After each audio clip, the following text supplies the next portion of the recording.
और महाराष्ट्र की सियासत से जुड़ी इस वक्त की बहुत बड़ी खबर आपको बता दें। महाराष्ट्र में आज अहम बैठकों का दिन है। महाराष्ट्र के मुख्यमंत्री एकनाथ शिंदे ने शिवसेना की आज एक अहम बैठक बुलाई है। इस बैठक में शिवसेना के सारे नेता और सांसद शामिल होंगे। ये बैठक वर्ली के NSCI डोम में 11 बजे बुलाई गई है। खबर यह है कि इस बैठक में बातचीत का एजेंडा सीट शेयरिंग का रहेगा। इसके साथ ही राज ठाकरे की दिल्ली में हुई अमित शाह से मुलाकात के बाद एनडीए में शामिल होने पर भी चर्चाएं और ज्यादा गर्मा गई हैं।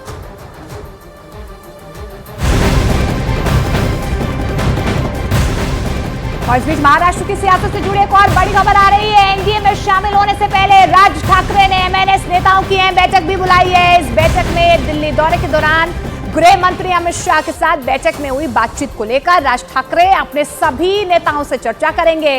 इस बैठक के बाद ही यह फैसला होगा कि एनडीए में MNS शामिल होगी या नहीं। और सूत्रों के मुताबिक अमित शाह के साथ बैठक के दौरान राज ठाकरे की तरफ से शिरडी और दक्षिण मुंबई 2 लोकसभा सीटों की मांग की गई थी। हालांकि बीजेपी ने उन्हें 1 लोकसभा सीट देने के पक्ष में मन बनाया है। सूत्रों का यह भी दावा है कि अगर राज ठाकरे की पार्टी एनडीए में शामिल होती है तो दक्षिण मुंबई लोकसभा सीट से उसका उम्मीदवार चुनावी मैदान में महायुति की तरफ से चुनाव लड़ सकता है।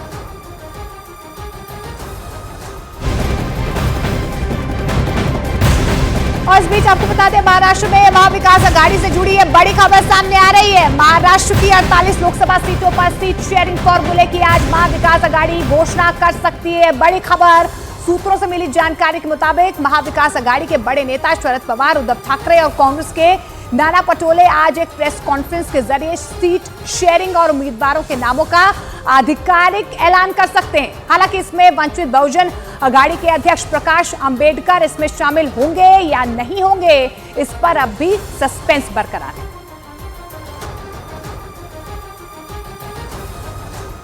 अभी हमने महाराष्ट्र की कम से कम 19 सीट पे डिस्कशन किया है। कम से कम 12th जगह पे हम लोगों का ये फाइनलाइज हुआ है। और कल हमारी सुबह शरद पवार जी और उद्धव ठाकरे जी से मीटिंग है। कल वो वहाँ पे और एक डिस्कशन बचा है, उसमें फाइनल होगा। और कल हमारी ये सभी सीटों पे कल या परसों डिक्लेयर हो जाएगा। तो महाविकास अघाड़ी का प्लान तैयार है। सीट शेयरिंग को लेकर आज ऐलान भी हो सकता है, लेकिन सूत्रों के मुताबिक एमवीए ने सीट शेयरिंग का जो नया प्लान तैयार किया है, आपको ग्राफिकली समझाने की कोशिश करते हैं। अगर ये फॉर्मूला तय हुआ है तो कैसे?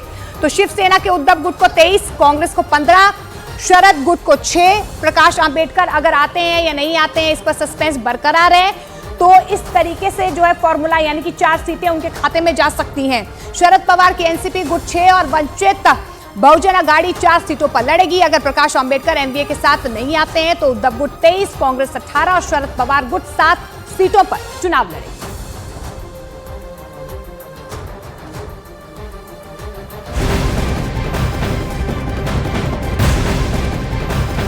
अजमेर सूत्रों के हवाले से खबर आ रही है कि कांग्रेस ने लोकसभा चुनावों के लिए अपने कई उम्मीदवारों के नामों पर हरी झंडी दे दी है। इन नामों का ऐलान कभी भी हो सकता है।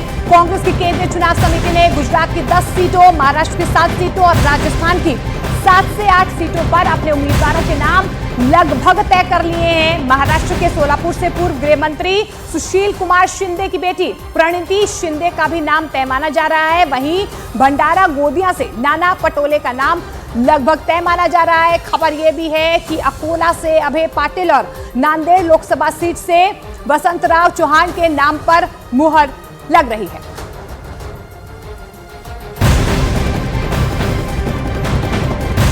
और बड़ी खबर आ रही है राजस्थान कांग्रेस से जुड़ी, इस वक्त की बहुत बड़ी खबर। कांग्रेस की केंद्रीय चुनाव समिति ने राजस्थान में 7 सीटों पर उम्मीदवार तय कर दिए हैं। अधिकतर नए चेहरों पर दांव खेला जा रहा है। तय किए गए नामों की घोषणा अगले 1 से 2 दिनों में हो सकती है। हालांकि कांग्रेस की केंद्रीय चुनाव समिति ने 8 सीटें होल्ड कर दी हैं।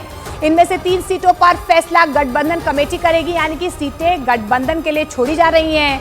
राजस्थान में 25 लोकसभा सीटें हैं। कांग्रेस 10 सीटों पर उम्मीदवार पहले ही घोषित कर चुकी है और माना यही जा रहा है कि 7 सीटों पर प्रत्याशियों की घोषणा कांग्रेस किसी भी वक्त कर सकती है। सीटों पर चर्चा हो गई है, अधिकांश पर फैसला भी ले लिया गया है, लेकिन जो अंतिम घोषणा है वो एआईसीसी करेगी। ये हमारी परिपाटी है। लेकिन अच्छी बात यह है कि अच्छे लोगों का चयन किया गया है, जो निर्विवाद हों और जिनकी छवि अच्छी हो, जो ग्रास रूट्स पे काम करते हैं। 10 हम लोग अधिकृत अपनी घोषणा कर चुके हैं। जो बाकी 15 सीटें हैं उसमें बहुत जल्द AICC का निर्णय आएगा और फाइनल लिस्ट निकल जाएगी, लेकिन सब पे चर्चा हुई हमारी।